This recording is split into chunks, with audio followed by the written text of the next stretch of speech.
What's going on, everybody? It's your boy Broadway Joel, the voice of Dominican boxing, and today's a busy day in the world of boxing. The WBC convention was held today out in Cancun, Mexico. A lot of moving parts happening. Some of it even including our beloved Carlos Adames. So I will be addressing that. Just gonna wait for more people to hop on. Also, some news about Jose Cepeda that may be not so good for his upcoming fight, and may affect his mental health or even his focus. So we'll address that as well. The Oscar Valdez and Emmanuel Navarrete fight. We'll discuss that fight. Also, we'll discuss Bivol versus Zerto that just happened this past Saturday. And then this weekend we got Montana Love coming back and fighting. Uh Mi hermano Taino, what's up? Puerto Rican rum, what's up, Mer? Mi hermano Taino, hell yeah, man. Shout out to my Puerto Ricans. This Big Fish Vega, another Puerto Rican.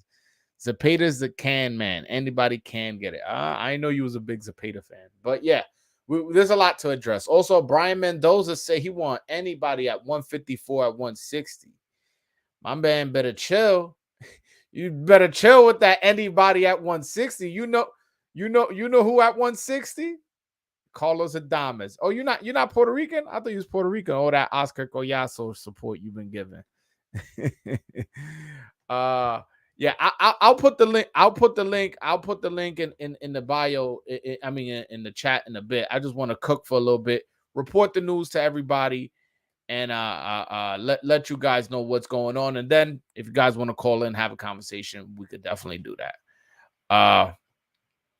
So first, I want to address all the fights that were ordered by the WBC. So at listen, 105 and 108, I don't know these guys, to be honest with you. So Castillo and Dulani, that's 105. That fight was ordered. Taraji versus Butler at 108. 112, they didn't show me. I don't think they ordered a fight for 112. And if they did, I missed it. 115, they ordered Maloney Guevara. 118, they ordered Maloney Donaire. That's an interesting fight. Maloney is a good fighter, and Donaire, he's a puncher, but he's old. So how much does he have left in the tank? They ordered that fight, man. That's actually a fight. One of the fights that maybe, like, unless you're a hardcore, you really don't give a fuck about this fight. But obviously, if you're watching this, you're pretty much a hardcore. That's a fight I'm interested in. At 122, they ordered Neri Hovanesian. I'm glad to see Neri is bouncing back after his misstep. He's probably going to get an opportunity there.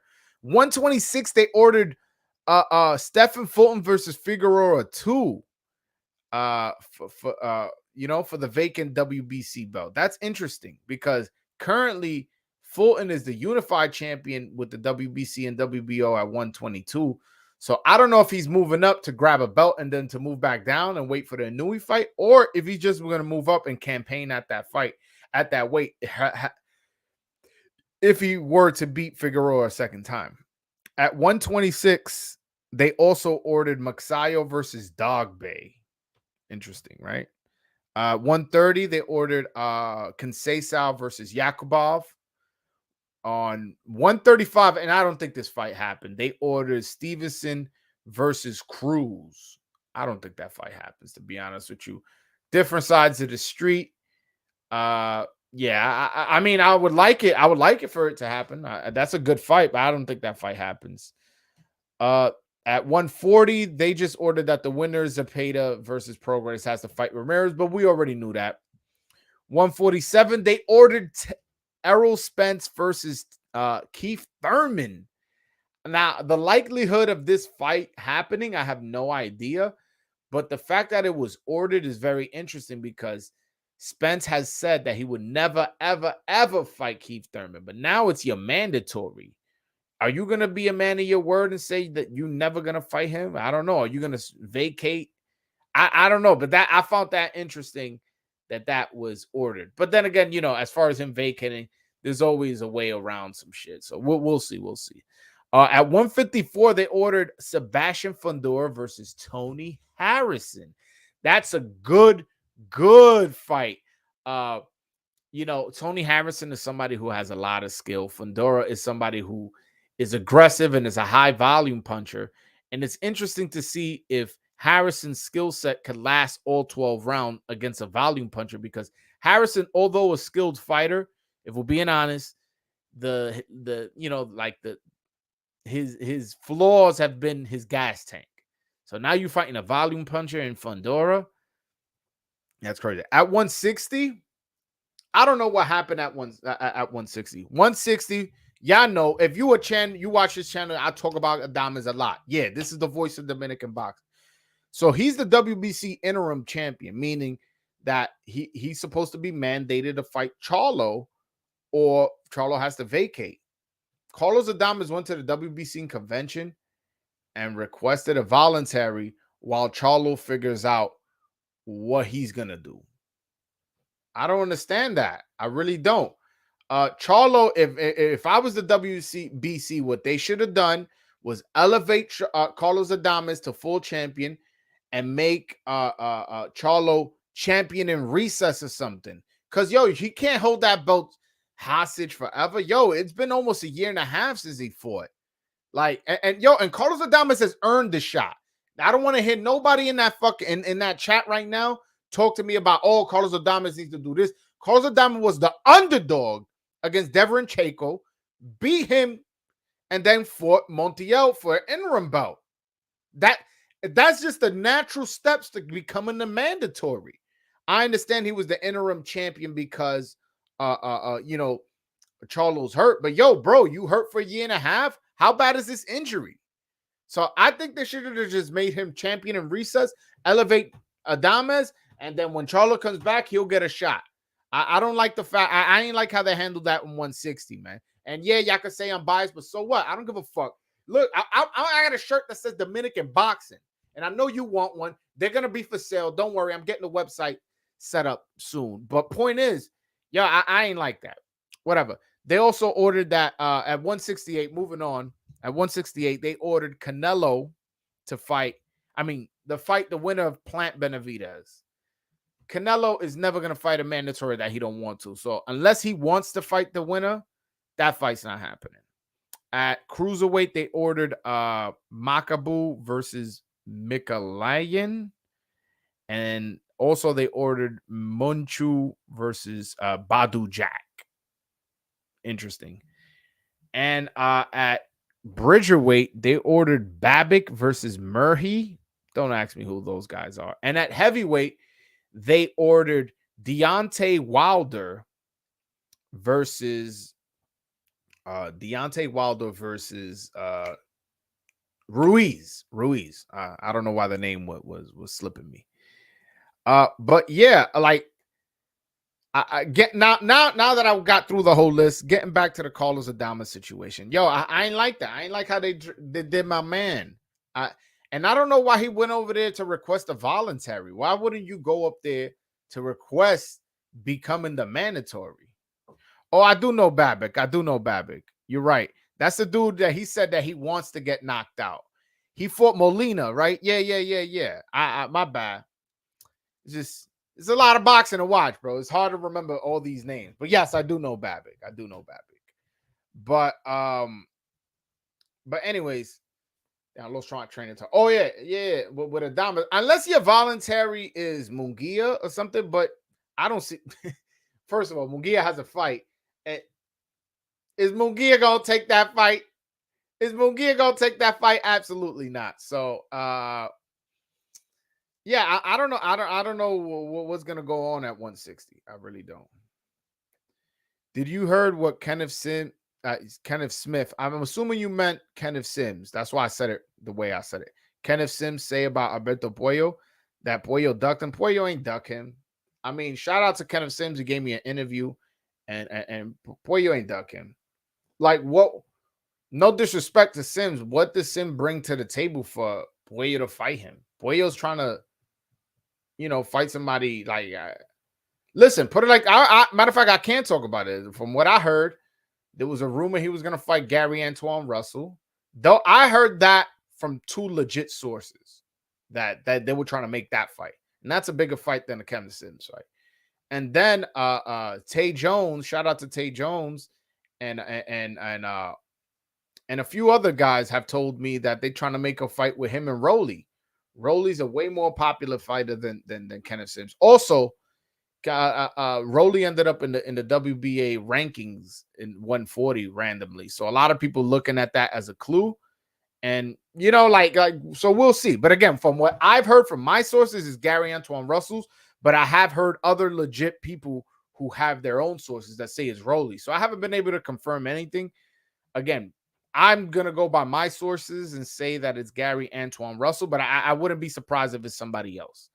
Uh, but nah, Puello, why would, like, no disrespect to Kenneth Sims. I really don't want to make it seem like I'm on here talking shit. But why would Puello duck him? Like, I don't. He doesn't bring much to the table in terms of financials, and it's not like he's coming off knocking out, Josh Taylor or something, and he's like, yo, or he, what, like what he was saying. Why would he rematch Elvis? Like, what does he bring to the table? I already beat him, and I understand that, but like, also you gotta look at it from Puello's perspective. I'm a champion. I just became champion. Why would I fight Kenneth Sims, who's a good fighter, but doesn't necessarily bring anything to the table? Why wouldn't he? Yeah. Also, by the way, Michelle Rivera, shout out to Michelle Rivera. He moved up in the rankings. Not that I think he's going to the WBC route anyways. Let me look it up. He moved up like a few spots, if I'm not mistaken. I had it written down. Damn. I forgot to put that in my notes. But yeah, whatever. I think he moved up like four or five spots. I can't find it right now. But point is, Michelle Rivera moved up in the rankings. But again, he's gonna fight Frank Martin in the eliminator. So he's ranked number 2 currently. He beats Frank Martin, which he is. He is gonna beat Frank Martin. He's gonna move up to number 2. By the way, guys, I hope y'all like the shirt, man. Dominican boxing. Y'all gonna have to get one to support, man. I'm once I get my website up and running, I'm gonna be selling them. I know a lot of people have hit me up. Shout out to the people DMing me going, yo, as soon as you get the store, send me that link. I want to buy, blah, blah, blah, blah. And there's a lot of people that have been supporting me like that. And I just want to say thank you. If you're one of those guys, and if you're one of those guys, if you DM me on Twitter or on Instagram telling me, yo, I'm going to buy the shirt right away. Don't worry, I'm going to support. Yo, I'm going to buy one for me and my brother. One dude said he's going to buy for his whole family. Shout out to that guy. I'm not going to mention no names because that was a private conversation, but you know what I'm saying? This dude's really out here trying to support, and I just appreciate that. That really means a lot to me because that lets me know that, like I'm out here working and y'all appreciating it, and y'all going to appreciate what y'all dollars. And don't worry, the website's coming soon. So if you want to DM me telling me you're going to buy one and you want the link sent to you, please do. Broadway Joel on Instagram, @ Broadway Joel on Twitter. That way I'll send you the link directly. But the links will be available in my social medias if you don't DM me. I don't know. Boricua Boxing has a better rig to Vega, what's going on, man? I got Dominican cousins, unfortunately. Well, Christmas is around the corner, brother.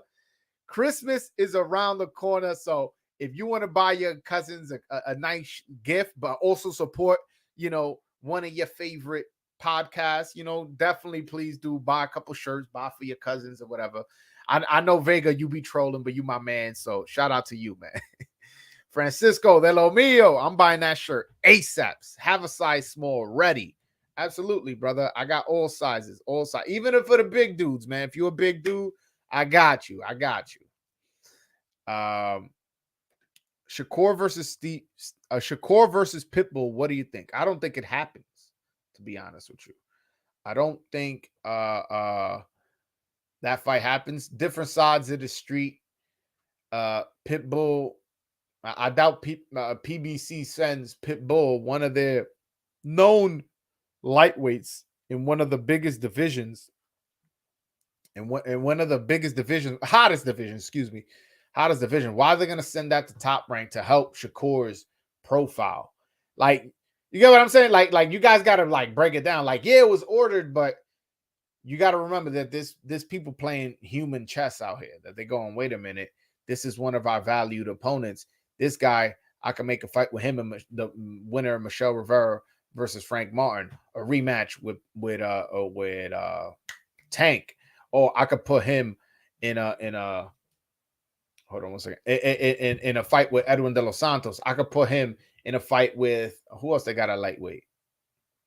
Well, point is, you see what I'm saying? Like they would be taking away an opponent for their fighters to give to Top Rank, and it's not only is to give to Top Rank, it's to give to one of their elite fighters, one of their prized possessions. So you helping a rival way too much by sending Pitbull Cruz that's on that side of the street.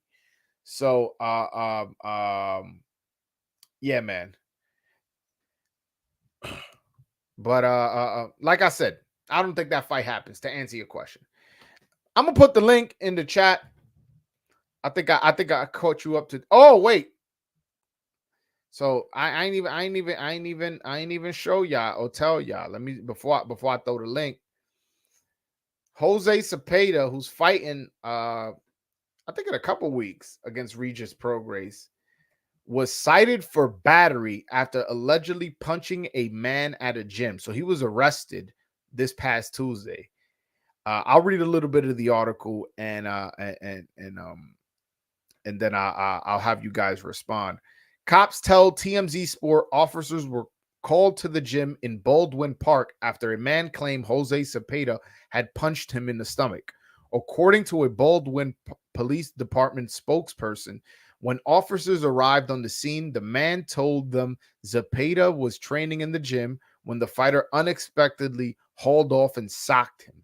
Officers say they couldn't find witnesses and no video of alleged incident was available. Per the rep, Cepeda was cited for battery at the scene and released.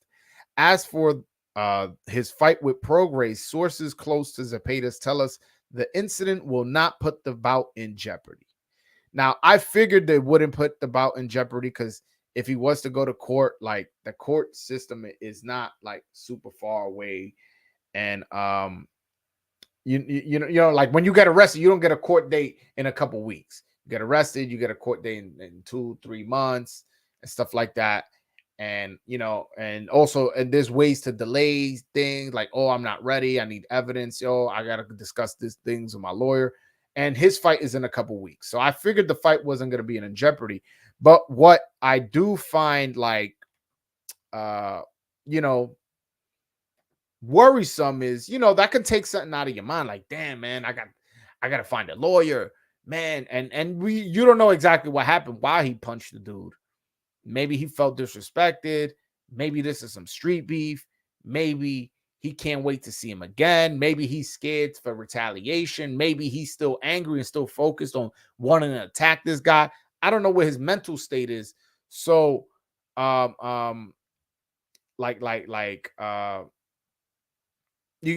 I'm saying? Like, I don't like that. I really don't. I really don't. That this he's going through this. Hopefully, he can stay focused. And if he does, go to jail, it's not much time. At least, especially not for punching somebody in the stomach. It doesn't sound like he super violated somebody or something like that, where broken ribs or anything like that. It just sounds like he probably took the wind out of somebody's stomach, and which you shouldn't be doing that in the street. But serving years in jail is probably not in his future. Also, by the way, the WBO has formally ordered Oscar Valdez versus Emmanuel Navarrete. That fight has been officially ordered. We did hear the rumors about it. Now it's been officially filed, and so that fight is going to be ordered to, since Shakur moved up to 130, Oscar Valdez is now, and Emmanuel Navarrete are going to fight for that vacant title. So that's basically why that title is vacant. I don't like that Oscar Valdez is getting another shot at the title. after I felt like he lost to Conceição. He got dominated and dropped by Shakur. He had that whole thing with the positive test. I don't like that he's getting the shot. Emmanuel Navarrete, I do like. Emmanuel Navarrete, he was the 126 WBO champion. And when you move up in weight, you automatically become the mandatory. And you not only do you become the mandatory, also if the belt is vacant, you become one of the fighters that are eligible to fight for that title. So that's something that is in the news. Also, I talked about it already, but I just want to show you guys the article. Brian Mendoza, who knocked out our man Jason Banana Rosario, is saying PBC is popping at 154 and 160. Give me the best. I really don't care.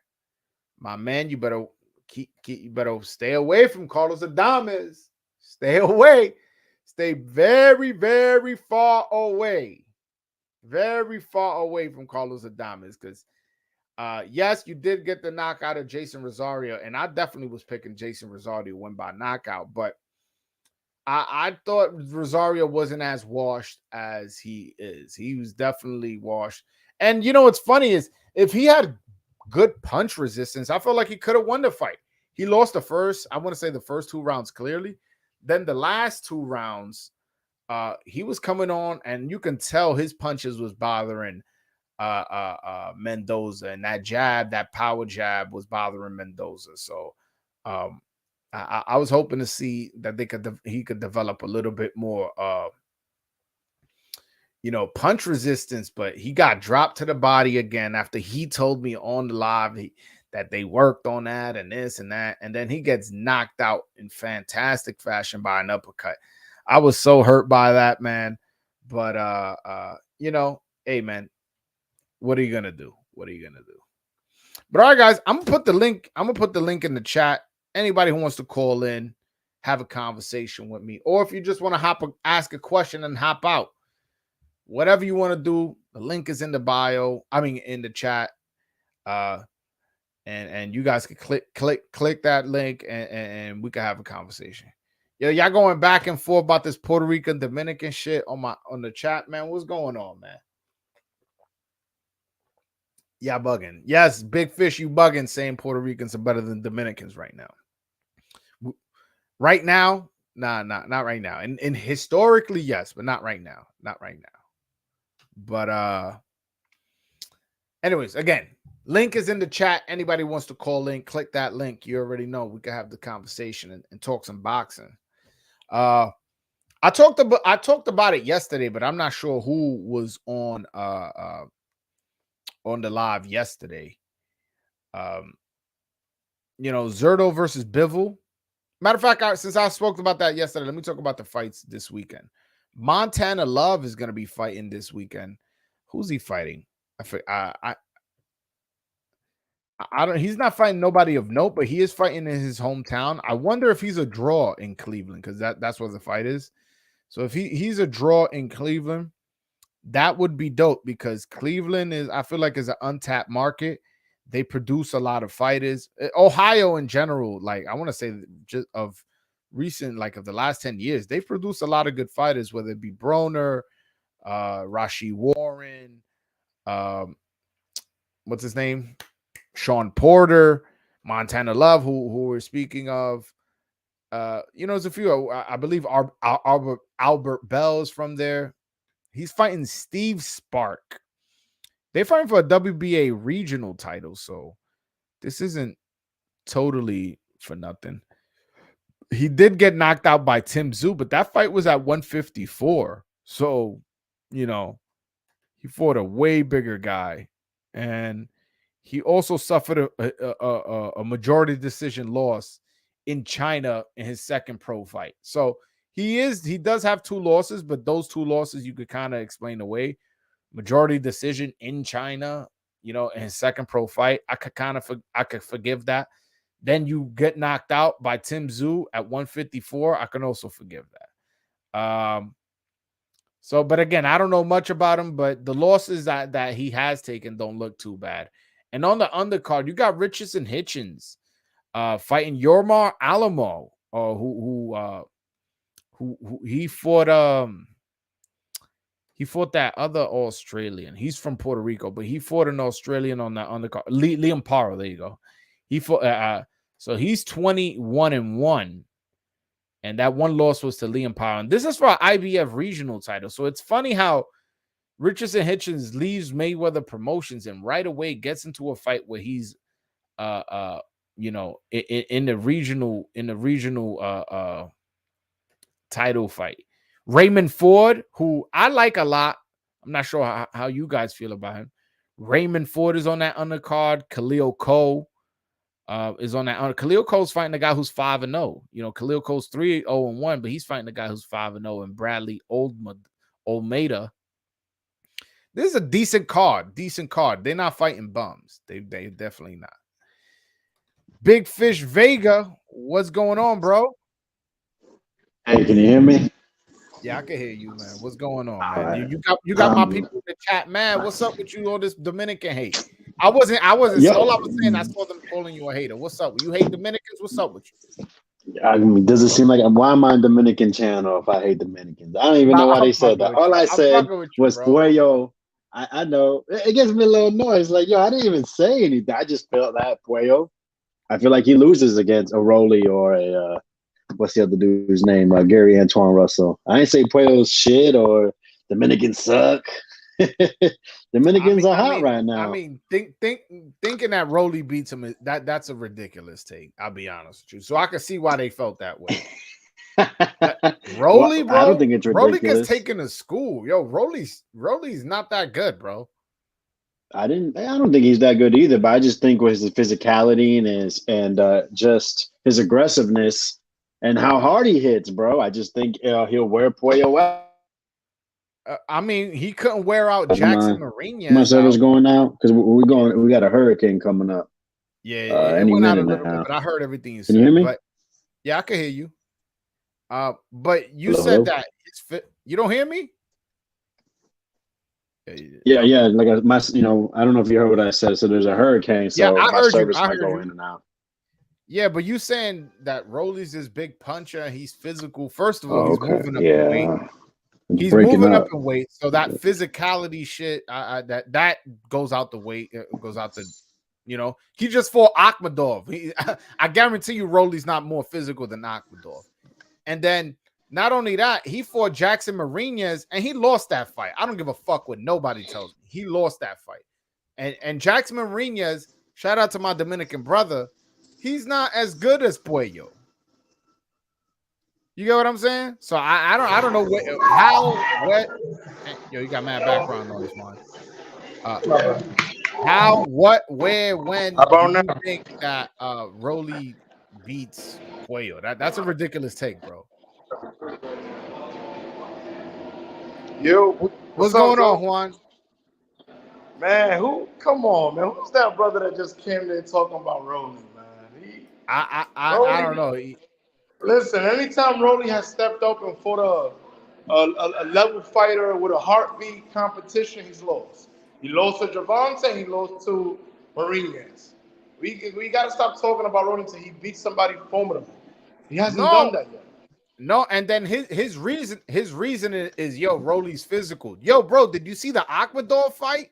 You telling me Rolly's more physical than Akhmadov? Then that guy consistent. No, but I think he's more explosive. And you guys mentioned Mariñez, but Mariñez is more of a boxer.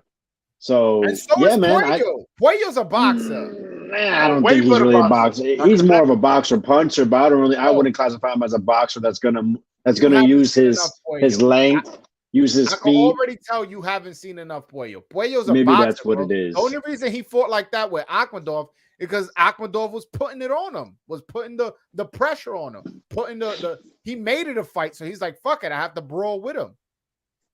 And I enjoyed the way he fought. It was a nice close fight. I didn't catch the end of it. I think probably the first 8-9 rounds. And I thought Puello was winning. But he's a little bit wide. And yeah, man, I just think Rolly, man, he's a tough challenge for anybody. And I think at 140 he's going to be stronger, more explosive, and is going to punch your boy out. I guess I am a Dominican hater. Call me the Dominican hater. Knocked out that you like. Who I like? I mean, he hasn't really fought anyone that I like. Knocked out to make you think he knocks out Puello? I mean, I wouldn't say a specific person, but I mean that Anthony Yigit fight, that was a pretty good knockout. I mean, that dude was a natural 140 pounder, and Rolly slapped him around. That was one of the filthiest, dirtiest fight I've ever seen. I didn't say Rolly was good. I never said that. I just think he beat your boy Puello, man. Yeah, that's a ridiculous take. Now, if you want to say Gary Antoine Russell beats him, that's not a ridiculous take. I disagree with you, but I don't feel like that's ridiculous. Yo, Rolly is not that good, bro. He's not. Sorry. He proved it in the Jackson Mariñez fight, who then went on to get knocked out by both Frank Martin and Richard Comey. So let me ask you this: big puncher, why these two guys knock him out and he couldn't? Rolly has been a job of being moved carefully, promoted the right way. He has the big mouth. Rolly hasn't had the role that other boxers do to get to a contender level. I'm sorry, he hasn't. They've been carefully moving him around with people that they know he could surely beat. Yeah, I honestly, I don't see what you're talking about. Again, you want to say to Gary Antoine Russell, I disagree, but you being reasonable. That's a reasonable take. I'm not gonna sit here and tell you that that's ridiculous. Rolly beating Puello is not happening. Yo, Rolly's never gonna become world champion. Hey, like I said, I don't think he's more skilled, but that's what I believe. I mean, hey, would you not say Rolly in the Gervonta Davis fight was probably the best Rolly you've seen? Yo, he was a lot more calculated. He shortened his punches. Come on, Gervonta wasn't throwing for a reason. Hey, and listen, I'm not saying he was winning that fight. I had him when he got knocked out the 6th round. I think I had it 4-1 Gervonta. But Rolly fought a lot more calculated. He was a lot more settled into what he wanted to do, more than I've ever seen him. He was a lot. I guess it was a more mature experience that I've ever had watching Rolly, and I think he's only going to build on that. Longer, and is a better boxer in terms of his he's a more natural boxer. That's probably a better way of putting it. He's a more natural boxer than it is Gervonta, and he's heavier because he's a 140 boxer than Gervonta. I don't know where you're going with this, bro. And you said my take was ridiculous. That's ridiculous. You just said Puello's a more natural boxer than Gervonta. And you're calling my take with that. I guess we're just matching each other then. No, what I meant by that is Puello's natural instinct is to box because he knows he doesn't have that natural punch. Now, Gervonta is a better boxer, but what I mean by natural is he'll get into exchanges because he knows he's going to win the exchange because he has more power, i.e., Leo Santa Cruz. Best Rolly we've seen. Hey man, I'll tell you what. I think ridiculous. I've seen ridiculous takes on this Michelle Rivera versus Frank Martin. A lot of people in the communities that I'm tapped into, they got Frank Martin sparking Michelle, and that's something I don't agree with. Knocking him out. They got him knocking him out. Yeah. Yo, bro, Michelle Rivera is going to really show y'all what he about. I'm not gonna lie, Joel. I think this is obviously a great fight, but if Michelle does amazing in this fight, think about it. Michelle hasn't been in a competitive fight his whole career. He said in the interview. He said that all his fights he won a unanimous decision. All his fights. Is the truth. We're talking about 3 undefeated fighters. We're talking about a Romero that gave Isaac Cruz hell. We're talking about John Fernandez that was somewhat avoided in that in terms of you look at John Fernandez's knockout percentage. It's very high. So you're talking about a boxer in Darius Miller that's a good technical boxer. He Joseph Adorno. Adorno was undefeated, so I'm not gonna lie. In terms of Martin, I give a lot of props to Martin because he's not even supposed to be at that level. And to take the fight, but let's see how Michelle does. Yeah, Adorno has missed weight more than he's had great performances. So what was that? I said Adorno has missed weight more than he's had good performances. Yeah. But my point is what is Frank Martin's best win? I just looked at his box rank. I didn't say. How he Listen, I think it's 50-50. I think Michelle's the better boxer, but Martin, what's his name? Yeah, Martin is the more twitchy guy. He probably has the more, you know, he's I more guess explosive. He's more explosive, right? He's like sexier in a way. You know what I'm saying? But I think Michelle's probably. Go ahead. Look, Michelle is taller, has the longer reach, is younger, and has more fights, meaning he has more experience. He has an advantage in every single category you can imagine. Like, what I'm interested to see is what Michelle's gonna do when Frank goes in there bulldozing, pam pam pam with explosiveness. That's what I want to see. If Michelle handles that well, he's gonna wash him. Yo, Michelle's jab is too sharp. Michelle gonna jab his fucking eye out, man. But what about when he's coming in strong? No, Michelle got a good uppercut on the inside. I feel like he's bigger. He's bigger, and I mean, like, he's already taller and longer. We already know that.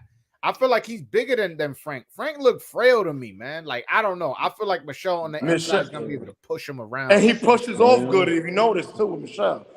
He has a good uppercut, good straight right hand.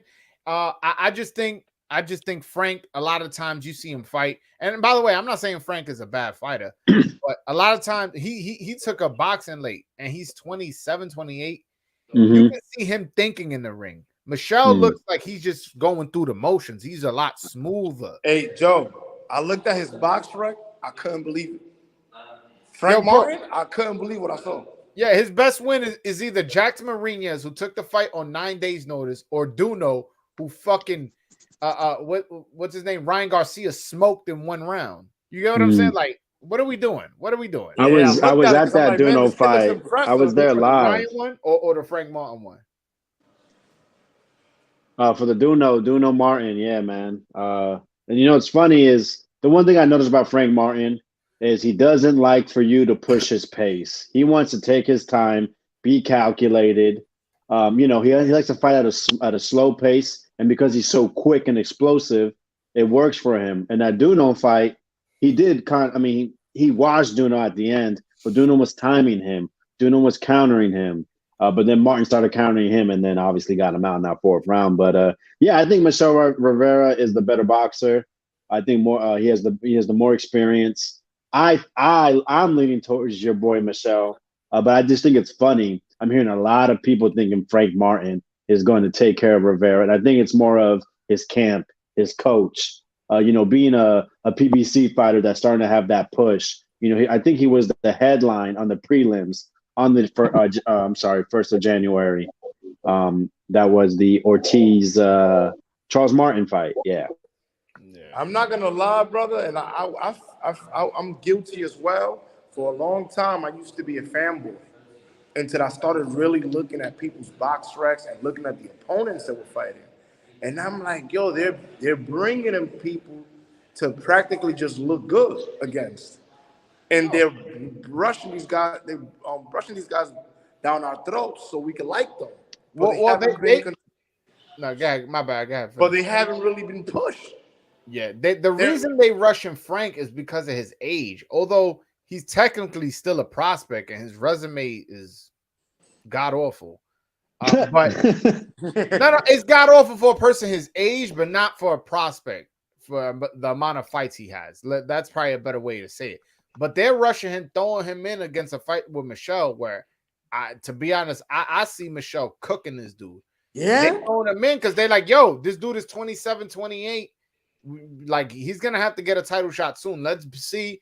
Put him in a fight against Michelle. Let's see. If he beats Michelle, then he goes on. But again, that's not going to happen. That's not going to happen. Ari De Lo Mio. Hold on. Michelle does in this Ari De Lo Mio, what's going on, bro? What's happening, De Lo Mio? Dime, ve, que lo que. One more thing before I go. Did you saw the Adamas at the convention? At the WBC convention? I did. Requested I spoke on that. He requested a voluntary. They don't know what Charlo's gonna do. That's crazy. No, he requested. Hold on. He requested to become mandatory, but they wouldn't commit to it because they don't know the status of Charlo, so they didn't want to give him the mandatory yet. But I'm kind of disappointed that like yesterday TGB was there. They were advocating for Gary Antoine, and then nobody was they didn't say anything when the whole Charlo situation came up. They should have spoke up and gave a status or something, because I think Adames, he deserves a shot. Now, Dominicans ain't a priority. That's just a fact. I don't give a fuck who that offends. Dominicans are not a priority on any promotional company they're signed to. And that's why we got to earn it the hard way, unfortunately. But that's why there's a channel like me that calls bullshit out. Yo, what the WBC, let me look at the camera. What the WBC should have done is, all right, you injured, Charlo, you're champion in recess. Adames, you're the full champion. And when fucking Charlo decides to get his back healed or his hand, whatever it is, all right, you have your man. That'll be a mandatory for you. But right now, you're a champion in recess. But instead of doing that, they give this guy all the leverage. Oh, figure it out, and you just stay the WBC interim champ. Nah, man, my man earned it the hard way. Underdog against Devin Chayco and beat him, and then knocks out Montiel in 3 rounds, bro. He earned his shot. If he didn't earn it, I wouldn't be so amped up. He earned this shot.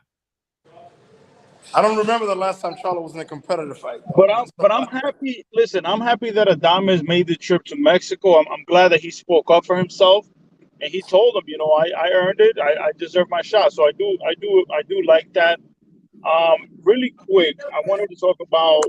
You guys were talking about the Rolly versus Puello. I just want to say, listen, Rolly has a puncher's chance against Puello, and that's all he got, because Puello's gonna fucking box his ears off. I think Rolly, I think a lot of people are have this misperception that he's better than he is, and the reason why they thinking that is because he was fighting Little Tank, right? And Little Tank was just setting him up for the 5 rounds before he knocked him out.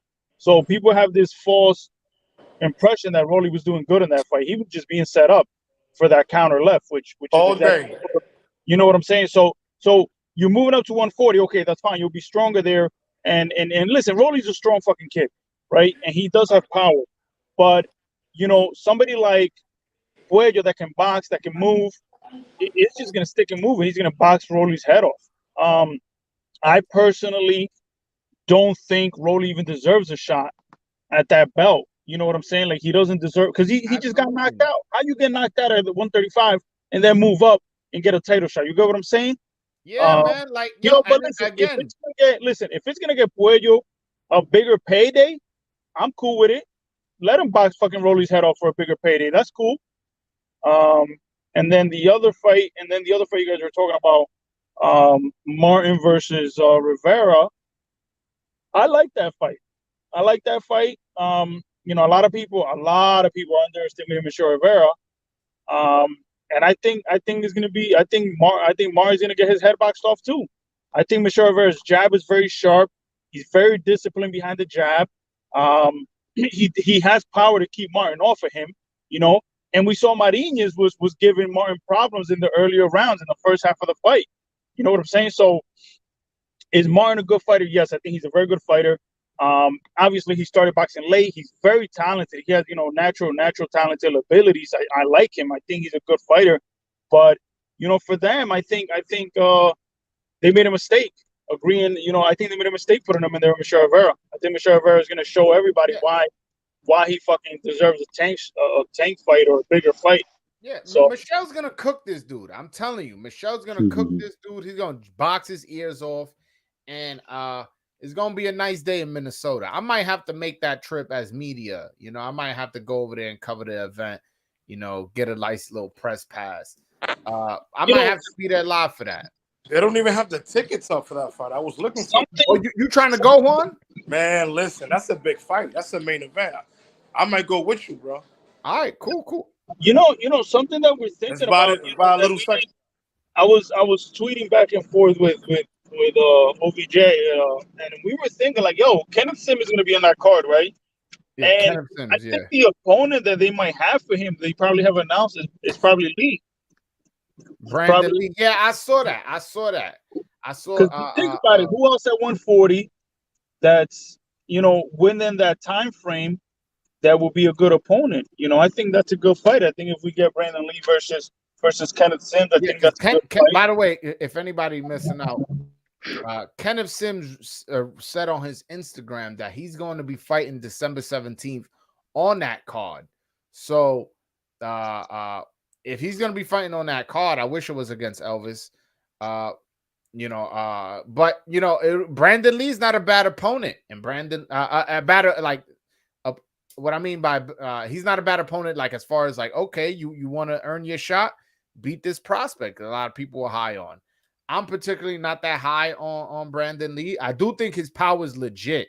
His power, I think he can put you out with one, but his boxing abilities, he seems very one-dimensional, very predictable, very, it's funny. Brandon Lee fought on the undercard of Garcia Gutierrez and Boyo Akhmadov. He almost got folded. Yeah. Oh my gosh. He got countered. Listen to this. I went to the fight. I went as media. I had hit up Elvis' manager, and he was like, yo, I'm sitting over here. Come through. And I went up there. So I went, interviewed Elvis, and then the fight was about to start. So I was going to go back to press row, and Elvis was like, yo, watch the fight with me. Cool, whatever. So I sat next to Elvis. Yo, Elvis was breaking the fight down like a fucking genius, bro. He's like, dude, look, he goes, you see that? He keeps dropping his left hand after he jabs. He's going to end up getting caught with a right hand. Yo, and like 5 seconds later, boom, he got dropped. Elvis just looked at me. He goes, told you. I was like, damn, that was like some gangster shit. That lets me know he has high boxing IQ. He was watching that. He was like, look, he just keeps dropping it. He keeps dropping it. And he goes, watch, he's going to get caught with a right hand. And I'm telling you, it wasn't 5 seconds later he got clipped. I was like, whoa. So that was a cool experience that I had at the fight. Man, Brandon Catchweight Lee, I just don't see him taking a Kenneth Sims right now, especially after what happened his last fight. I just don't see why they would do that. I mean, he's still young. They want to build him up. They're obviously holding him in between divisions to kind of see where the opportunity opens up. And Kenneth Sims already has spoiled one prospect's career for a little bit, derailed it a little bit. So I just don't see Brandon Lee doing that, especially coming off of that knockdown. Nah, but if you want to make a statement, that would be a statement win, Oh, damn, he's only 23. Wow. Yeah. Yeah, he's a young dude. Yo, he signed $1 million contract while in high school to become a pro boxer. Like, he's supposed to be the goods, you know what I mean? So I just don't see them going to throw him to a Kenneth Sims who isn't signed to them, who they're not going to, if he wins, they're going to start pushing him. They'll have to sign him and they'd rather do that to somebody they already have locked in. They already have a career path for. I would assume so. The thing is, they're going to have to find out because here's the thing, right? Okay, he signed the contract that you said. Let's say I don't really know, but let's say he did, right? Now PBC has been putting him on cards on TV for a while now.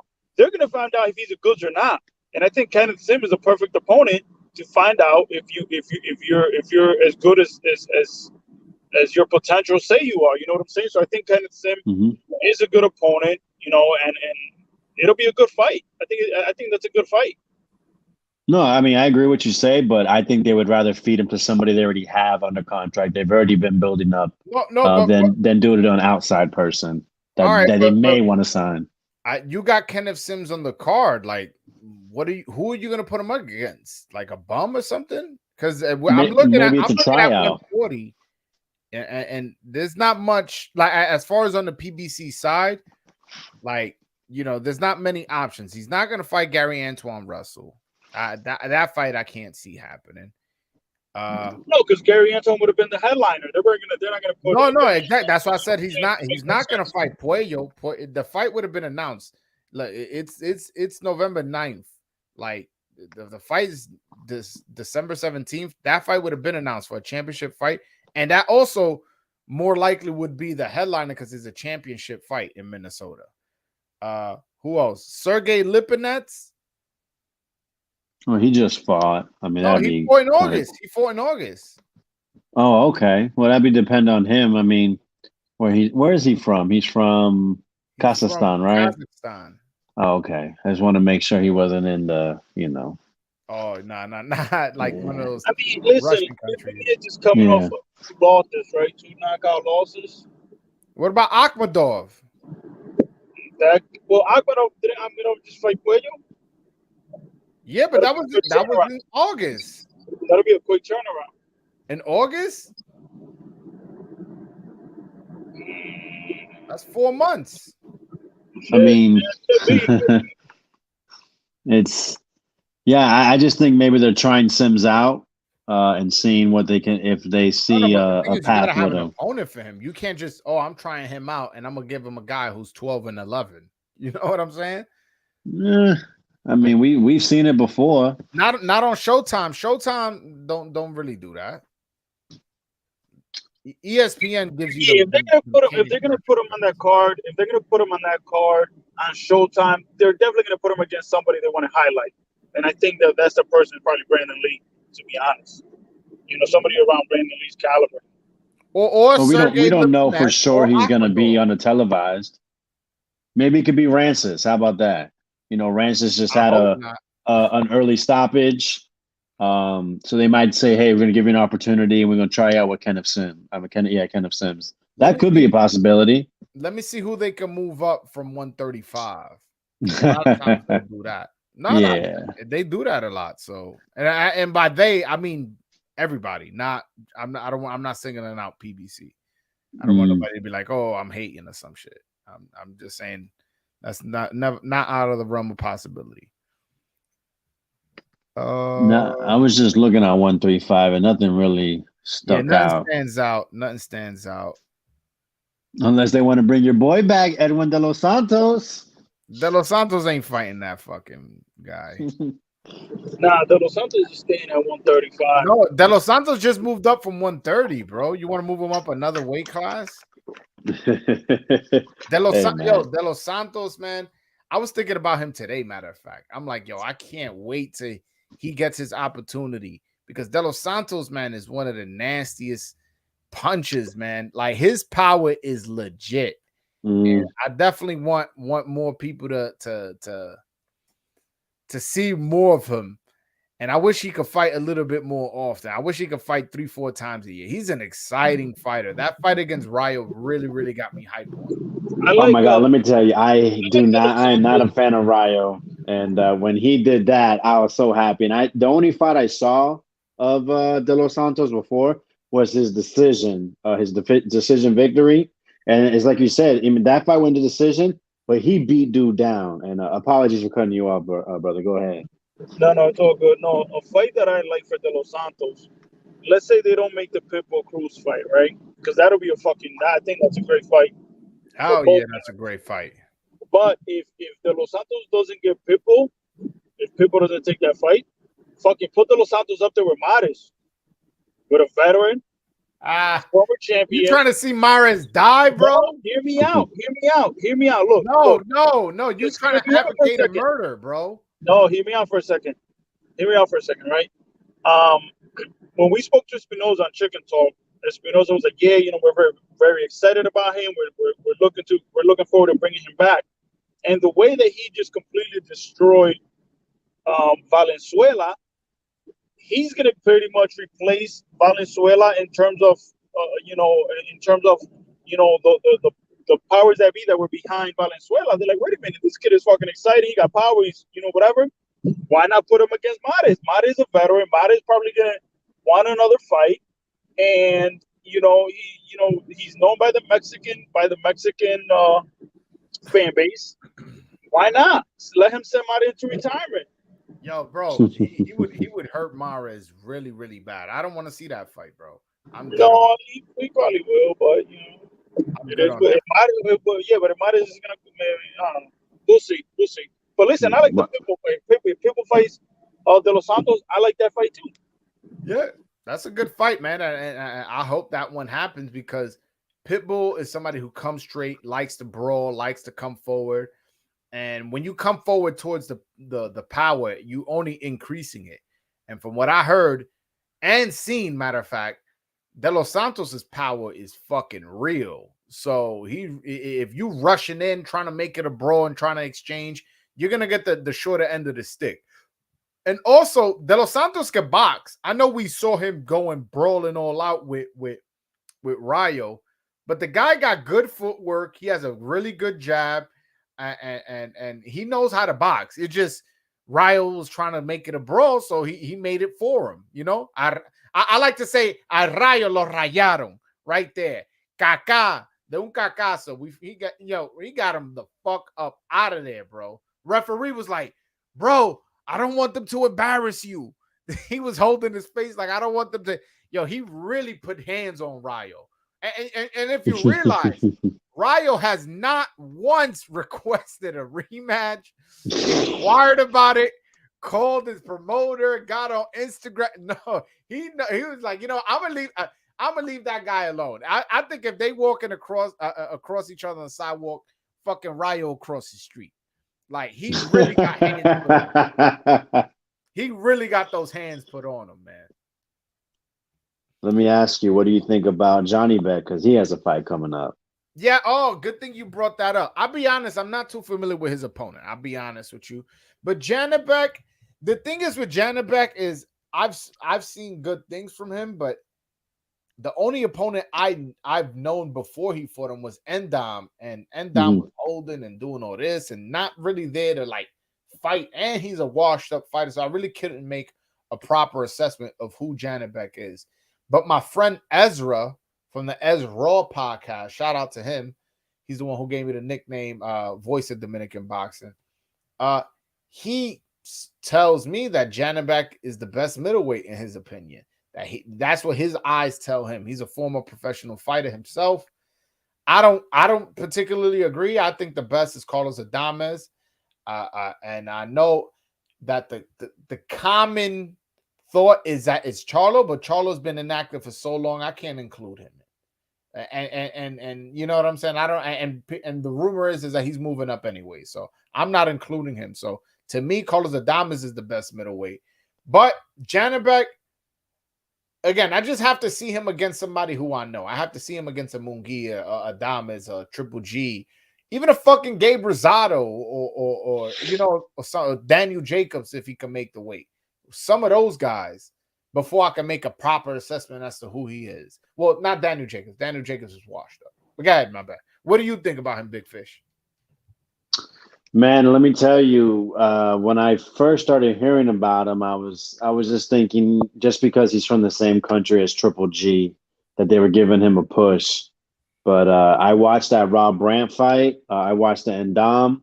And the thing that I noticed was he dominated those fights in two different ways. I believe, I'm trying to remember correctly, I think the Brandt fight, he fought him. I think Endam, he pushed forward the whole time. And the Brandt fight, he used a lot of feints. And he just dominated both those dudes. He literally beat them down into submission. And then the last time he was out there with the Dignum dude, I mean, just the foot feints was making the dude, his ankle was giving out. And he knocked that dude out. He pieced him up, got him out of there quick, which is, we all say when you're fighting a dude not on your level, you're supposed to get him out of there quick. And that's what he did. So I know this Bentley dude, he fought Felix Cash, who's a middleweight prospect over there in the UK, who I'm not that big on. I think Cash stopped him, but then Bentley's, he came back and he stopped Marcus Morrison, who went, I think, 10 rounds with Eubank. So yeah, I mean, hopefully it's a good fight, but I would expect Johnny Beck to take care of business. He should knock this dude out, but if not, I want to see him challenge and how he overcomes it. When somebody stands there and says no, what is Johnny Beck gonna do? Because that's what we want to see. When a guy's not on your level, but they're providing you actual resistance, what do you do after that? Do you show out, or do you fight down your competition? Is usually the excuse given out when a fighter doesn't show their eliteness, I guess you could say. Ari, what's your opinion of Janibek? I think Janibek is I think he's a good fighter. I like Janibek. I like his style of fighting. I think he's fun to watch. I actually like him. But yeah, like you guys were saying, we're gonna have to wait and see when he fights position that he's with, with top Oh, you breaking up? You breaking up, Ari? I don't know if you went in your basement or something, but you breaking up heavy. I'm getting. All right, cool. I'm getting. Yeah, I don't know what you're saying, but yeah, hop out and come back in. You stuck in that twilight zone.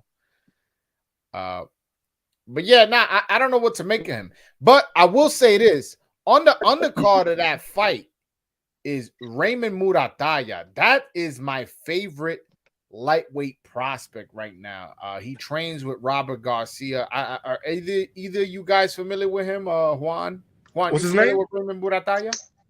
No, man. How about you, Dominican? I'm in the Dominican. I saw his last fight. He went the full rounds, right? I believe so. I believe he did go the full for his last fight. Went. I don't remember exactly, but yeah, it was. man, I know it was a top ranked card, and I wasn't impressed, unfortunately. Yeah, you bugging. You better get those eyes checked. But then again, you think Rolly beats Puello, so what weight class he fights in? He fights at 135. He's Mexican American. His parents are Mexican, and oh, he's 25. I thought he was younger, but he's 5'8", so that's a good height for that division. He's 15-0 with 12 knockouts, and yes, his last fight did go to the decision. He's fighting his last fight. He fought a guy who's 16-1, and then in this fight, he's fighting another guy he's fighting a guy who's 12-1-1, and so this.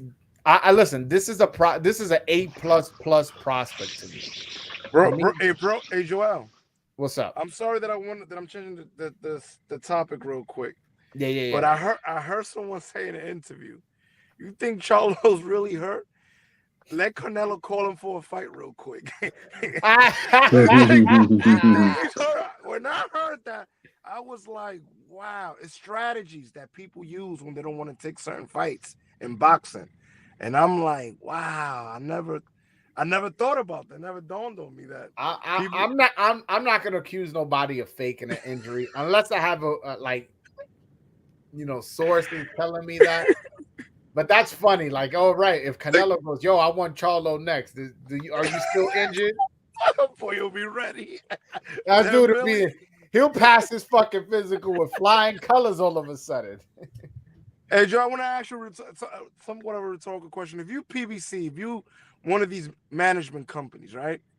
Yeah. Or top rank, and you have a bunch of fighters that are good, but you have your Cinderellas like Ryan, like Pitbull Cruz, and you have an up-and-coming guy like De Los Santos, you got killers that if you know you match him up around the Cinderellas, there's a good chance the Cinderellas might lose.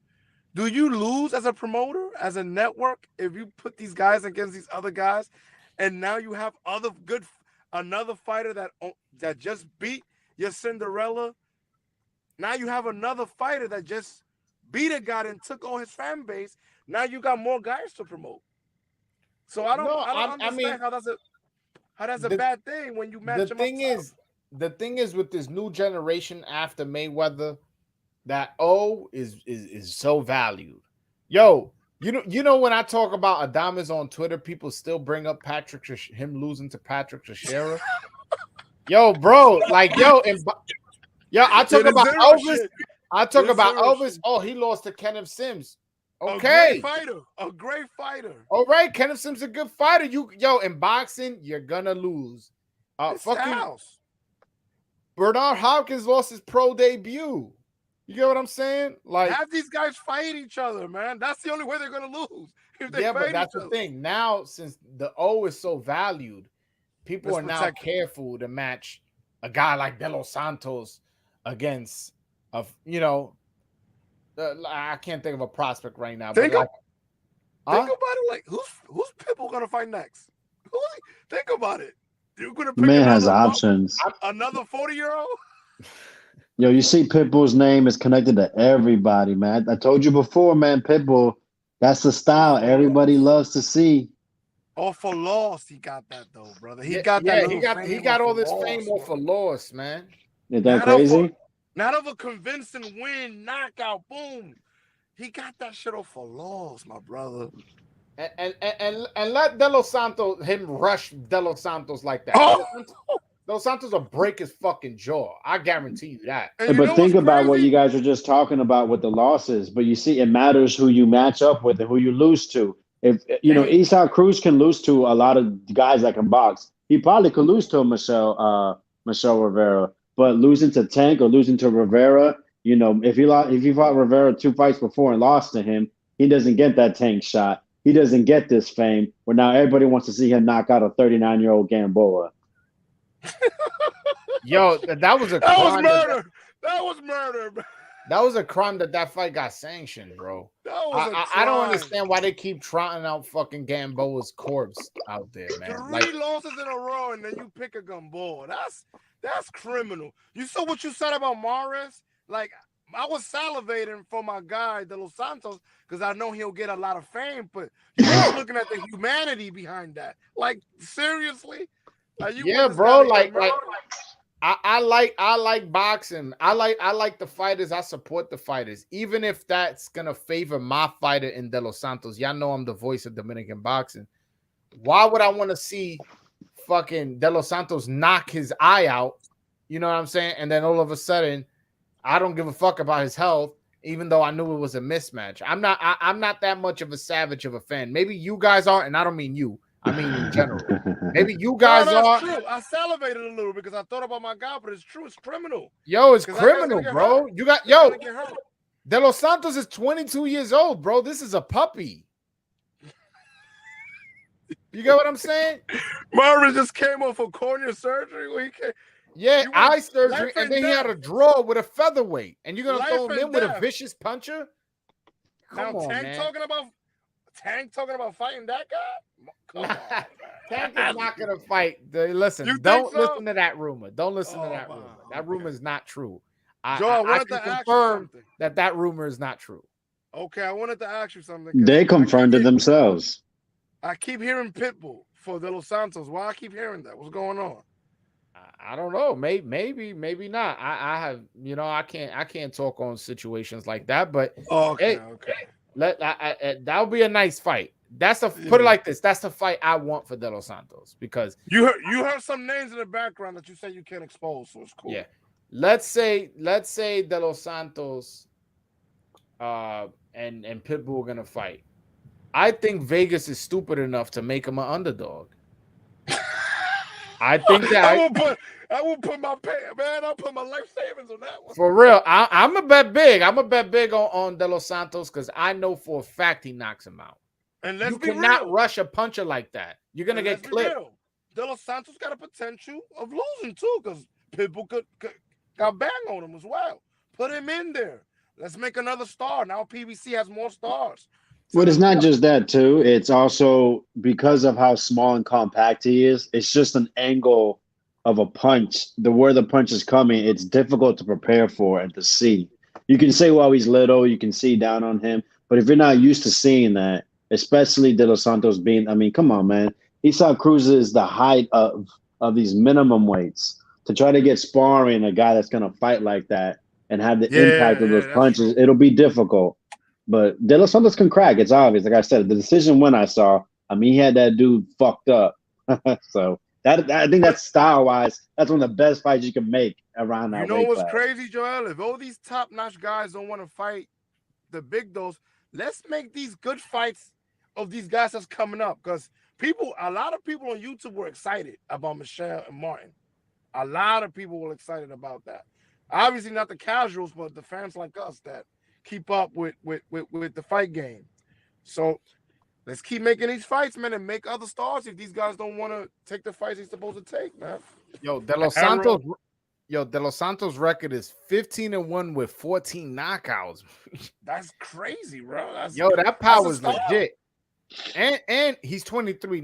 I said 22 earlier. He must have just turned 23. Bro, the split decision he lost, they took a point away from him in that fight. Yeah. I thought he lost that fight though. You saw that fight? I saw it. I saw that fight. Okay. He lost. I think the thing is, he gassed out. He was winning the fight. He won like the first 3 rounds or something like that, and then just fucking gassed out. Oh, I remember that fight. It was a show box. Yeah. Yes. Foster was putting it on him at the end, man. He definitely was. No, go ahead, my bad. I keep cutting you off. No. Go ahead. Yeah, he wants that rematch too. They might do that. Honestly, fuck that shit. Like, just move on, man. Like, we on to bigger and better things. We want to see this dude against Pitbull. But you could see who was the better fighter when he wasn't gassed. But you know what's crazy? Gotcha. In his next fight, he fights a guy who's 12-0, knocks him out in the second round with one punch. I don't know if you guys seen that. Undefeated guy. Undefeated guy. And then in his next fight after that, he fights Rayo and knocks him out in 3. Like, my man got that power. It's concussive.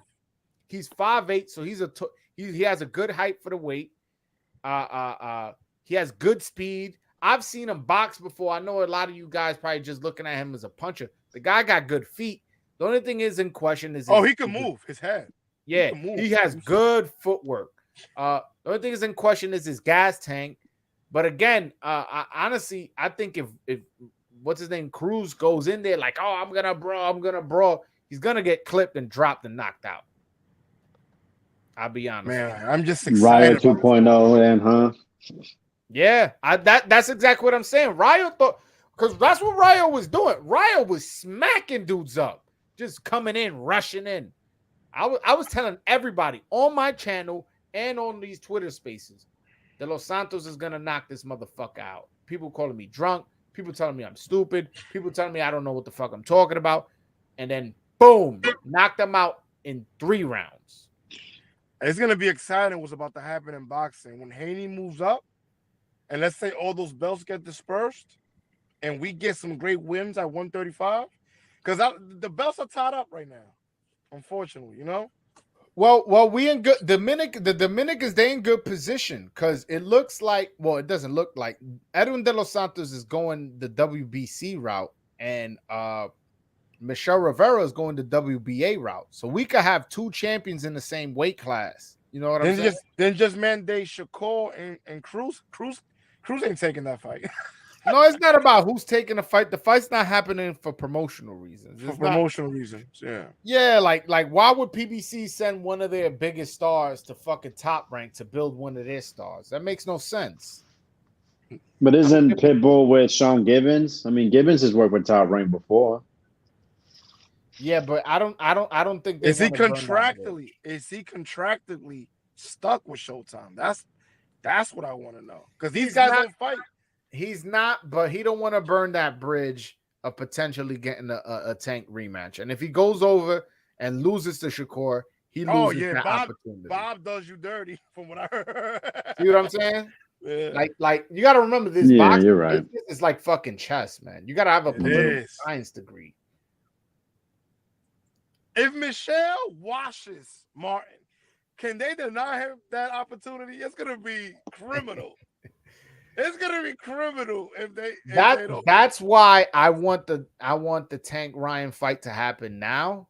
Get that shit out the way, because even if Rivera is the mandatory or whatever, or I could understand Tank going like, why the fuck I'm gonna fight this guy when I could fight Ryan? So now that he has a fight signed, sealed, and delivered for Frank Martin, make this Ryan fight in January or February. And you get what I'm saying, and then let's say Tank wins, which let me not talk about that. Let's say Tank wins. The only logical fight he has at 135 is Michelle Rivera. Main event in Minnesota. You know they're preparing that fight. No, they're not gonna put Tank in Minnesota. No, I'm talking about Michelle and Frank. They made yes, main event in Minnesota. Yeah, it might be a setup for the next Tank fight. So I see what he's saying. It makes sense. Setting it up. Think about it. You're saying that's why he's a main event and not an undercard fight. Exactly. It's very interesting. That makes sense.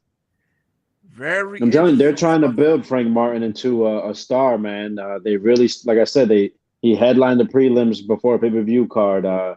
His last fight, was that a co-main event? I can't remember when he fought Martinez. I don't know what that was. No, that was not a co-main event. That was on the card of Ray Vargas versus Maxayo. Oh, wow. Yeah. The co-main was Brandon Figueroa. Was that the Castro fight? I believe so. Yes, that was the co-main. Hector Luis Garcia, man. What's next for him? Reyes, you think?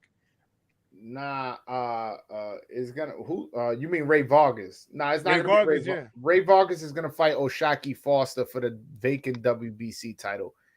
The only name I've heard floated around, and I gotta call Hector. I've been slacking. I haven't spoken to Hector in a minute. We've been talking through Instagram, but just normal, like liking each other's pictures, nothing formal. I gotta call him tomorrow.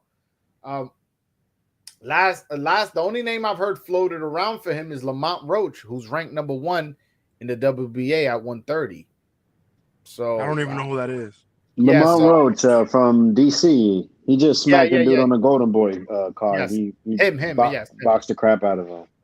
This guy washes boxing.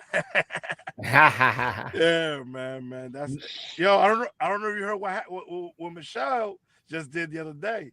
What he do? Moved from his, him and his wife lived together in Florida.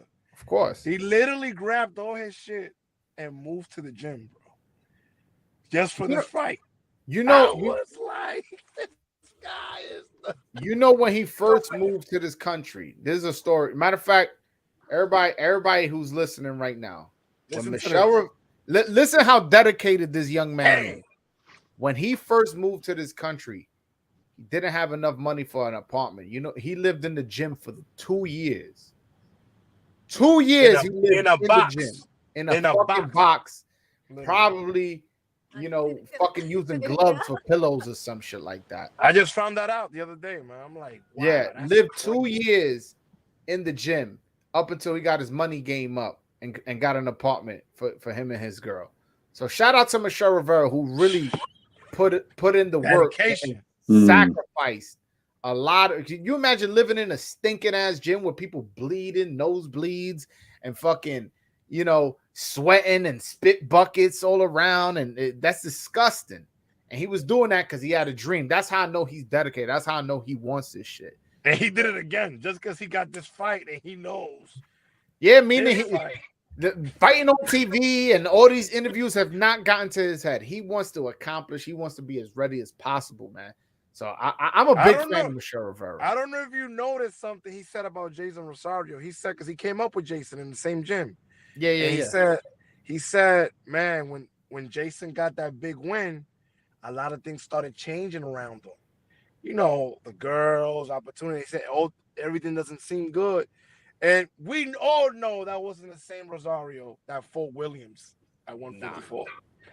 Yeah, but I'll be honest. This for both of you, Big Fish and Juan.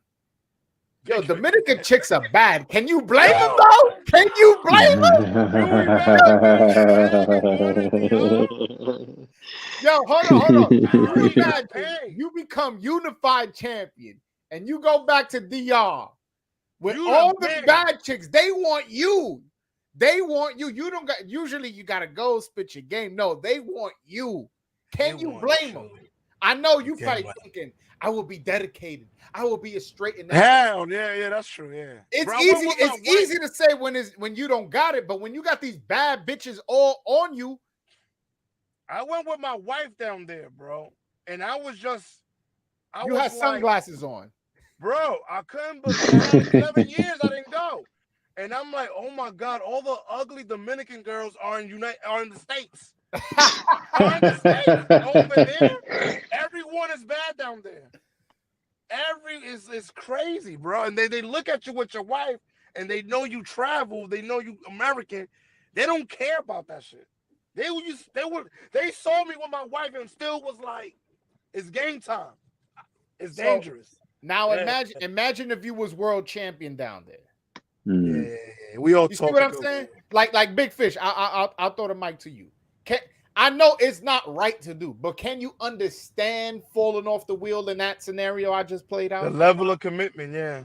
Man, come on. I mean, he's like a king over there, I'm sure. And they all looking at him like he's the bag, he's the goods. And shoot, you got pretty girls, who are you to say no, right? So shit, I mean, I get it. Listen, it's easy for everybody who talks shit about Jason and I'm not even gonna say it's not justified, because at the end of the day, you got to be a professional, got to maintain your weight. I understand, but it's easy to say like, oh, if I was in that position, but you wasn't. You wasn't. You don't have 19 dimes after you. Every single one of them bad. You don't have that. What you doing, Daddy? What you doing, Daddy? Daddy, I gotta go work out, Daddy. Daddy, come over. Yo, your phone blowing up. Yo, DM, chicks DMing you. Yo, I saw you in DR. Come over here. I'm having a party. Yo, I'm hungry. Come, I'll cook for you. I'll do this. I'll do that. It's hard. Never had that type of shit. It's hard. It's hard. I think Michelle's that's what's gonna separate him from a lot of people. He could be a multiple weight division champion if he has that type of discipline. No, what I like about Michelle, we know he comes from a 2-parent household. He speaks English. He's super Christian. A lot. He's like he's foundational. Very. He's married. He has a daughter. He has a daughter. Like my man is. He lives in Miami, and he's all the distractions. He's with his wife and his daughter in the gym, living all the time. So that lets me know my man's focus is different. That's why I'm so confident that he's gonna beat Frank. I got a little concern. I ain't gonna lie. I'm like, damn, Frank. I'm not concerned. He gonna cook this dude, man. He gonna cook him. You good? Somebody trying to break in? That's my wife. Oh, okay. Yo, she heard that Dominican girl talk. Yeah, I was. She heard me talk about all these Dominican girls. She was like, "What are you listening to?" My wife thinks she sleeps. She always checking on me. Hey, bro, we gonna get me caught up. Nah, I hope not. I hope not. I wanted to thank you, brother. The interviews you're bringing to the table, like, it's amazing what you're doing right now with your platform, man. Like, seriously, man, do not stop, bro. Do not stop, because what you got going on right now, it's like you're opening up a community, and you giving people like us access to like people that we really wouldn't have access to no other way, bro. You know we wouldn't, bro. Nah, bro, and I'm not gonna stop. So you don't gotta worry about it. I'm gonna keep going. I was gonna interview Elvis today, but we decided like, yo, let's wait until you announce a fight. So when you come on, that way we're promoting your shit. You know, we're not just here talking, just to talk. So we kind of left it at that. And another thing that I loved about what you're doing, that you bringing in guys like Sims. Guess what that did now? Now I became a fan of him because I saw the documentary, saw the background, and I'm like, man, this guy, Chicago. Like I didn't know his background. You get what I'm saying? Yeah, so bro. That's the value you're bringing. You're bringing the other guys too, and that's I was gonna bring Bruce Shushu Carrington, but unfortunately he couldn't make it. But yo, he has a good story, and trust me, you're gonna become a fan of him too. And he's from New York, so I'm gonna hit him up. I'm gonna try to see if I could get him in studio as opposed to like something like this. Remember like a couple of years back when they used to do these series on national TV with these boxers, and they used to fight, and then they used to win, and whoever won $1 million. It was like a series. The Contender, yeah. Contender. What people loved about the Contender was the backstories, really, because you got connected to the boxer. A lot of these fighters nowadays, if they don't have a major fight with Tank, they're not getting that backstory. This is where these boxers got to get savvy. Invest your own money into a documentary about your backstory. When you get paid out of that purse, grab $10,000, $5,000, talk to a videographer locally. He's not going to charge you what he charges most people because you're a star already with 100,000 followers. You get what I'm saying? And networking and give us a backstory. Let me see you with your wife and kids in the house. Talk about how you was 2 years living in a damn gym. These boxers got to start getting more crafty because now with social media, we directly connected to the boxer. Yeah. Shit. Let me be working for PBC and be a marketing guy or something, man. Yeah. I know bro would be going crazy thinking about these scenarios, right, bro? Right, yo, Joel? bro, I've told people at PBC like, yo, y'all need to hire me, man. Y'all don't know what y'all doing with these Dominicans. It's to the point like we'll do it for free. Just pay for my flight. Pay for my flight. Pay for my flight and make sure I got tickets to every event I want to go to. Yeah, give me press access all day. Yeah, man, for sure. They gotta give you that now, at least with the Dominican fights, because you're hell yeah. Anytime a Dominican is fighting, I could get it. I could get a press pass. That's nothing. I'm connected. All it's gonna take is for one of them to blow up, have you connected to them, and bam, that's it. Well, I'm connected to every Dominican. You name one right now, I got him. I could this phone right here. You names one of them, any of them. Think of somebody. De Los Santos. Please. Hold on. Oh, I got him. No, you ain't got you. Come on, man. I'm messing with you. Hold on. Bam. Dang. You got Luis Nunez in there too. They see what you're doing. They ain't crazy. They ain't stupid.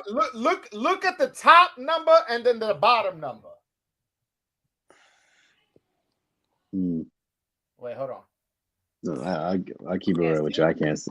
Yeah, I mean, I can't. I see where. Yeah, I see it. We believe it. Look, he's trying to get it. No. I want motherfuckers to see. I don't want motherfuckers to think I'm capping.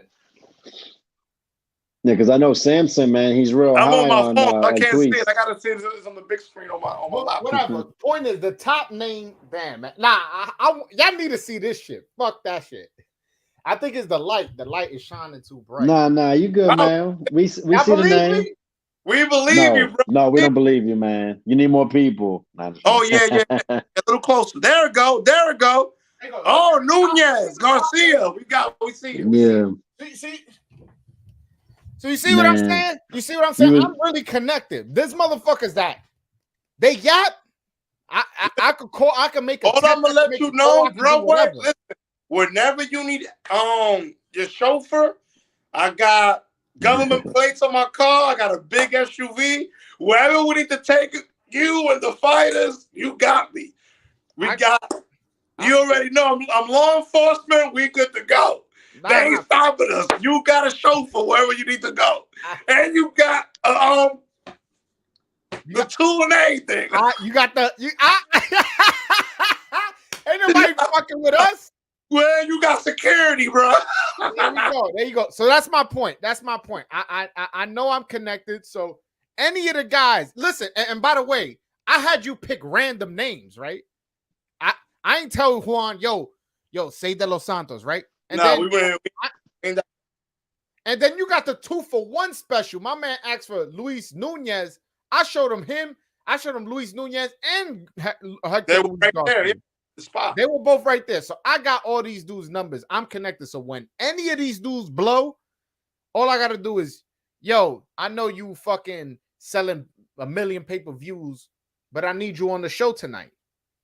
These dudes, they love me. Yo, when I went to Vegas, listen to this story. When I went to Vegas to go see Puello and Garcia, yo, bro, I walk in the gym. I never met Garcia before. That's when I knew it was real. That's when it hit my heart. When I saw you with the flag and both of them hitting the pack, that's when I knew it was over. Yo, bro, that was powerful what you did. When I walked into the gym, I never met Garcia a day in my life. He hugged me. Dang. He went, boom. He was like, yo, and he told me in my ear, thanks for this. What? No. I was like, yo, like, all right, cool. So whatever, I did the interview, and then after, so then he told me, he goes, yo, you know why I said thank you? I was like, nah, like I have no idea why you're saying thank you. Like I'm out here to interview you.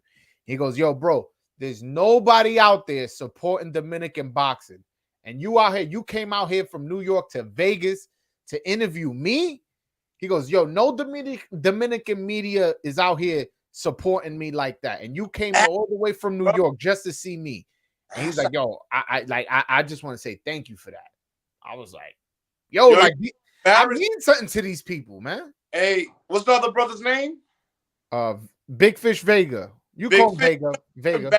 It is as a Dominican, not to have like Dominican media cover our champions, like guys that are on the top of their sport. Like it has to be like grassroots things like us to support our guys. No, these guys are not on Univision, Telemundo. Mm-hmm. Like even the Dominican guys that are baseball players, the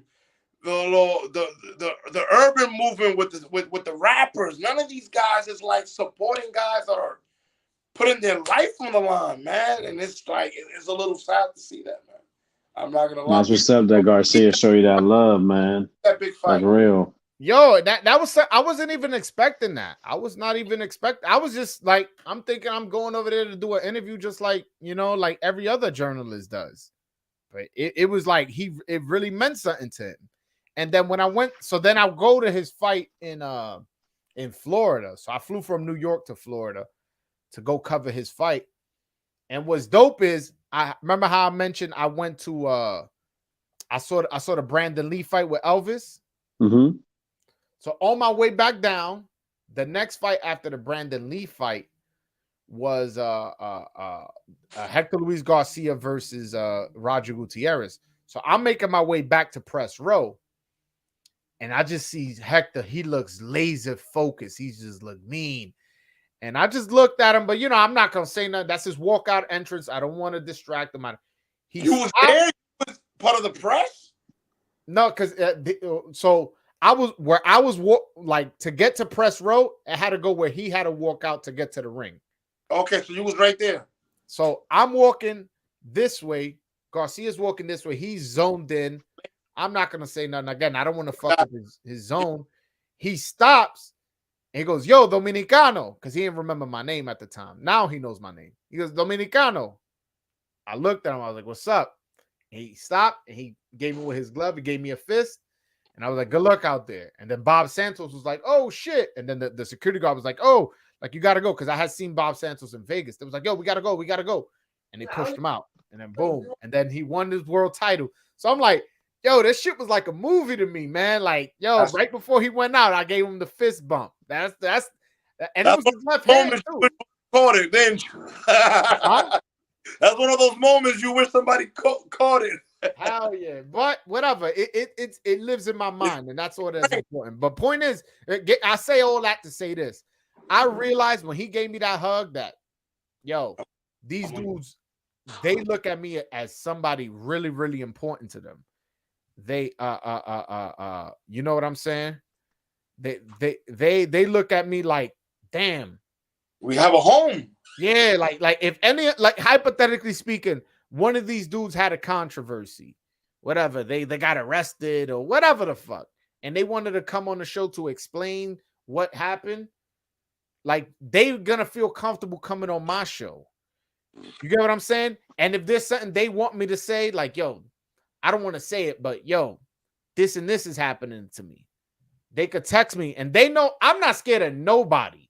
If I got to come on my platform and say something, call somebody out, I'll do it. Whether it be the WBC, the WBA, Top Rank, I don't give a fuck who it is.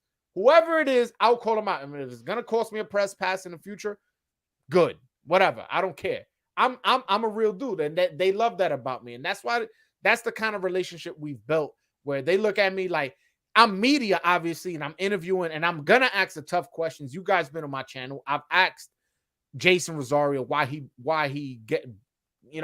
came in heavy. I asked him about not taking punches to the body. Yeah, you asked the hard questions. I asked the hard questions. I asked Carlos Adames about his daughter passing away. A lot of people wouldn't ask that. I asked Edwin De Los Santos about his loss to William Foster. I asked the tough questions just because you asked why he got tired, and that's his favorite fight. I was there. Yeah. I remember. Yeah, so I'm not scared of asking the tough questions, but at the same time, they have a relationship. They know exactly. I don't butter up, and they know that what I'm saying is coming from a good place because they have a relationship with me, and they know what I'm about in the terms of a sense. Like, I'm not out here to like get clicks and views and shit. I don't do troll shit. I don't do catchy headlines. I don't do clickbait. Clickbait, man. I don't do no clickbait. Oh, you know what's crazy right now? What's going on in the YouTube world?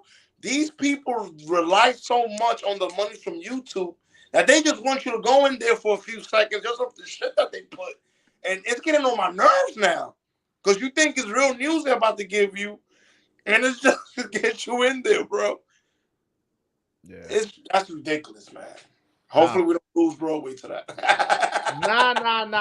Nah. Come on, man. You should know me better by now. You know, the only clickbait I'm gonna do is I'm gonna blast out when Eric Mini Pac-Man rolls up. I knew this was coming. Knocks out Oscar Collazo. I'm definitely gonna be clickbaiting. Is this fight happening? I felt that energy. Come. I knew there's gonna be a little Mini Pac-Man reference there to Lita Collazo, man. Nah, that fight's not gonna happen. Mini Pac-Man, he's gonna fight CP Knockout Freshmont, the WBA Super Champion. Okay. Yeah, again, you don't remember the interview? He was saying that it's either gonna happen in Dominican Republic or United States. So we'll see. That would be a good undercard for Martin. That would be a good undercard fight. That would be a good undercard fight. But I don't know if PBC really fucks with those little guys like that. It's a real lower weight, man. Well, not even PBC. Everybody with the exception of Matchroom. Yeah. And Matchroom, I've never seen them do a minimum, a straw weight fight. Have you, Big Fish? Nah, man. I mean, when I think of those little dudes, it's normally, what's his name? Tekken, somewhere in Japan, you know? Yeah.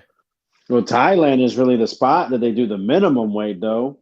Yeah, they really that over there. Yeah, Knockout Freshmont's from Thailand. Those guys I did do some research into that. What was that, Juan? Those guys are not big. Their population is not big guys, most of them. Yeah. And you know what's crazy, Juan? You know, Dominicans, we're big. I want a heavyweight, man.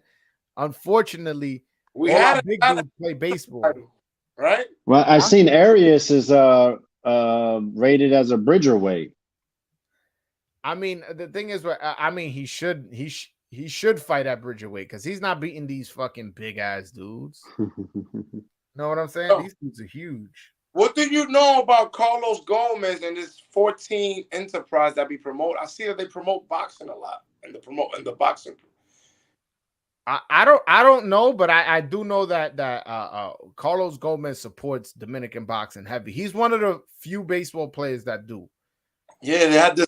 They have Rivera talked about it on his last interview. That he has it's called 14, and it's a management company. But I don't know if Carlos Gomez was the head of it. But yeah, I'm not sure. Something crafty be done with these new wave of Dominicans, man. You know what other Dominican baseball player supports the Dominican boxers heavy is Vladimir Guerrero Jr.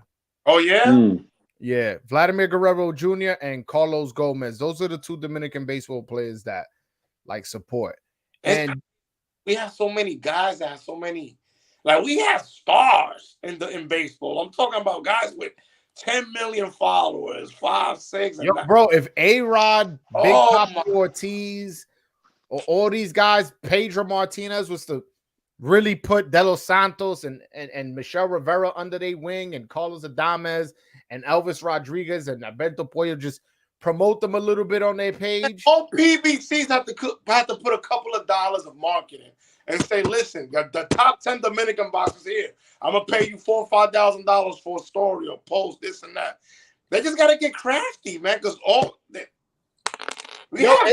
they have to know that it's not just about putting fights and all right, hey, let's see if you get promoted. You gotta market, man. PBC is right now building the foundation of something that could be great in the future. If you tap into that Dominican market, might be something you might have for years. And the thing is, they don't know about the Dominican our people, our culture. Yo, you Big Fish, you know how crazy us Dominicans are. You imagine us packing out the Barclays, how lit that shit would be. I mean, really, you bring up a good point. You need those baseball players to really. I mean, they're the biggest athletes from the country. They really have to get a connection with the boxers because the boxing, it's obvious. It seems to be a new wave, and you got to get it right now. Get them that support, help them get them to the championship level. Instead of having these short notice fights. Because Hector Garcia, he got it done, but that's really hard to do to take a fight on that short notice. But get Michelle Rivera, get the money behind him, get him the attention, so he gets things more his way on his terms, and other guys. So because the talent's there, it's obvious. You see it. That was a great observation, man. You're right. Like fighters that come from countries where they get a lot of support, they don't have to take the harder road to the championship belt. Yeah. I want to ask a question. Go ahead. I'm done. Yeah. I want to ask a question for both of you. Out of all the Dominicans, which one do you think has the most star potential? I'll start with you, Juan. I don't think he's the most talented, but when I think of terms of discipline, you can have talent there too. When you talk in terms of his philosophy, the way he lives his life, doesn't drink, doesn't smoke, he's not gonna have a woman problem. Thirdly, the language barrier that a lot of Dominicans are gonna have to be able to tap into a mass media market. If I would have to put my money on someone, it would be Michelle. Because that language barrier is key, it's important. But when in terms of raw talent, probably Adames. I think he's going to be able to take over his division for a long time. Okay. How about you, Big Fish? Who do you think out of the Dominicans has the biggest star potential? Oof, man. I guess I have to say Michelle Rivera. Just seems to have accommodated to the United States. Like you said, he speaks the language. He has that Ali thing, where that hey, people. I'm not a big fan of it, but he's rolling with it. He's keeping it. You need a niche in this sport, and that's what he's going to stick to. As long as he keeps winning, he's at a lightweight. He can move up. There's a lot of big fights, a lot of opportunities. If he gets his opportunity and just exceeds everything that is expected of him, and just keeps getting these matchups and winning, like I said, from 135 to 147, there's so many names. He has the most potential. You're right. Yeah, so many fights for him. From 135 to 147, there's a lot of potential fights for him. Even if you lose a robbery or a close fight, you still have that trajectory because there's potential for that. Even against Frank Martin, because Frank Martin is the, Aerospace American. Even if he loses a close fight to Frank, I still think there's potential for him. Yeah. Listen, I'll give two guys. I'm gonna lean more one way, but I'll mention an honorable mention. I'm gonna say Elvis Rodriguez. To be honest with you, he's a good-looking kid. You got a lot of stock in him. Yeah, he's a good-looking kid. To me, he knows how to use social media the best out of all the Dominicans. He takes all these fancy photos and stuff like that. It's funny, when I interviewed him on my DSLR camera, as soon as the interview was over, he was like, "Yo, that camera takes good pictures." I was like, "Yeah." He's like, "Yo, I'm gonna need some pictures, and then you send it to me afterwards." And then I took the pictures, and he ended up putting it up and shit on his IG. Nice DSLR camera pictures and shit like that. Like, he really is conscious of his social media presence. He's a good-looking kid, and he scores knockouts. So that's why I look at him as the biggest star potential. As well as he's a big guy for 140, so eventually he's going to move up to 147. Maybe not in the near future, but sometime in the future, he'll move up to welterweight, and the welterweight is one of the climbers divisions, so you also got to take that into account. And then at lightweight, I think Edwin de los Santos, let's not sleep on him. He just beat Rayo, who had a lot of buzz behind him, and now de los Santos' name is buzzing off that. And he's a knockout artist. And let's just say he gets a Tank or Pitbull Cruz fight next and beats one of those guys. Oh man, you get what I'm saying? Like, he can really start elevating. Because again, knockout power and lockout. I don't give a fuck if you speak the language or not. If you knocking dudes out cold and knocking dudes out and embarrassing them, the way he embarrassed Rayo, like, to me, you could really become a star off that. So those two are the ones I want to say. I'm picking Elvis. Elvis is the guy I'm picking, but Rayo is my number 2. Would you say De Los Santos is a little bit hotter now than Michelle with that last win he got? In terms of like, can't wait to see. I think so. Oh, wow. Yeah, because even Nesta Gibbs, who's not a big fan of the Dominican fighters, told me, he's like, yo, that guy, man. I'm asking God to forgive me because I'm starting to have like a disdain for that guy. Hey man, speaking of Nesta Gibbs, him was like, yo, that De Los Santos. He goes that he told me that that's the best Dominican. He told me that that's the one he's highest on. How you put the platform, God help me with this guy, like Nesta Gibbs, and you don't bring a Michelle there to interview? Nah, listen. Nesta Gibbs hit me up to hit up Michelle to get him on the show, but Michelle had left Vegas already. Okay. So, like, not that hard to get, all to get, but he likes his interview in person, right? Yeah, Nesta he doesn't want to do the video. Oh, okay. I get it though. I get it, to be honest with you. It gives it a better layout, and as well as for future purposes, as content creators, I'll share some of the info. So, like, in the future purposes, if somebody wants to use something for a documentary, like, they're probably not going to use my split screen fucking interview. But if I have them on an in studio something, like a documentary person may call me up, yo, can I use that? How much would you license out that footage for me? Oh, wow. Yeah, so he may be doing it for that purpose. But and so I understand that. But I unfortunately don't have the luxury of having my own studio like that. You get what I'm saying? Man, with the platform that he has, you know, not to hear the minute. He'll come around. Trust me. He'll come around because we're gonna keep winning. It's gonna get to the point where he can't deny it. So he'll come around. That's I get it. What's up? Because not saying I get it because, like, you know, when I was a kid, being a Puerto Rican and having so many great boxers, after Cotto, kind of fell off, and then Verdejo is supposed to be that dude.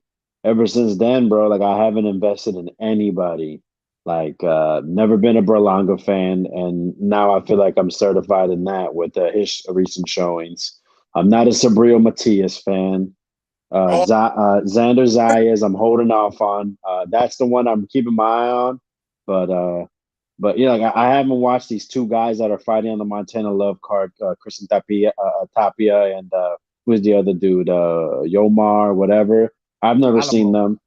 Yeah, it's like I've had my heart broken so much that it's like, I support Jonathan Gonzalez. I mean, he's doing his thing, but I see it. He's been knocked out before, and he makes a lot of mistakes. He does a lot of good things, but he's definitely beatable.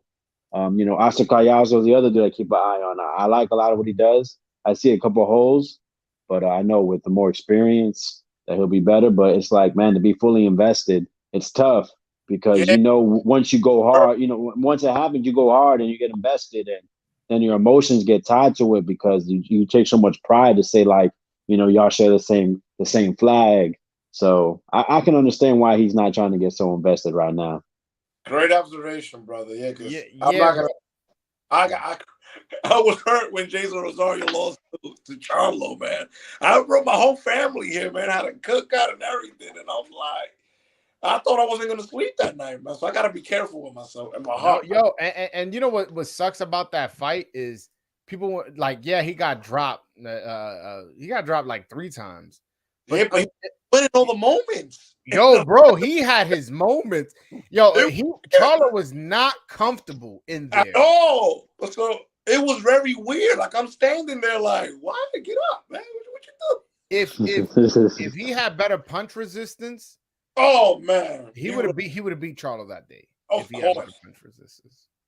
Even with because you know what, when he got dropped to the stomach, honestly, I think he was so hurt from the first knockdown that happened, the second knockdown that happened in the round previous, and he kind of like, I think he quit a little bit. Yeah, but he had Charlo very uncomfortable. He kept putting pressure and pressure, landing that power jab. Kept talking to the referee like, yo, ref. Charlo kept talking to the ref like, yo, get a ball.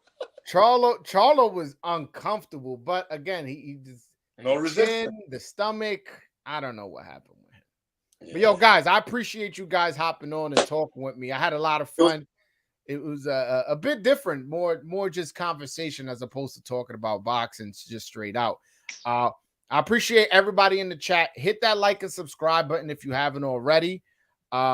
Definitely, I'll be on. I don't know when's my next interview. Me and Bruce Shushu Carrington trying to set something up, but I'm actually hit him up and I'm gonna try to get him in studio when he gets back here. Cole, man, we got an interesting story. You know, Cole, I heard you mention him earlier. What was that? Khalil Cole. I heard mention him earlier. He's from my neighborhood, man. Oh, okay, you want me to interview? I know him personally. Oh, he's fighting this Saturday, right? Yeah, he's fighting on Saturday on that DAZN card. We have an interesting backstory, man. Okay. That's what I do for a living, so I'll talk about it later. All right, guys. That's the end of the show. Again, if you haven't, hit that like and subscribe button. Please do. It helps me out with the algorithm. I don't know when I'm gonna go live again, but I'll keep you guys posted if you guys follow me on Twitter and Instagram. I always let people know when I'm gonna interview. So I'll holler at you guys until next time. Peace. Yeah, man. Take care.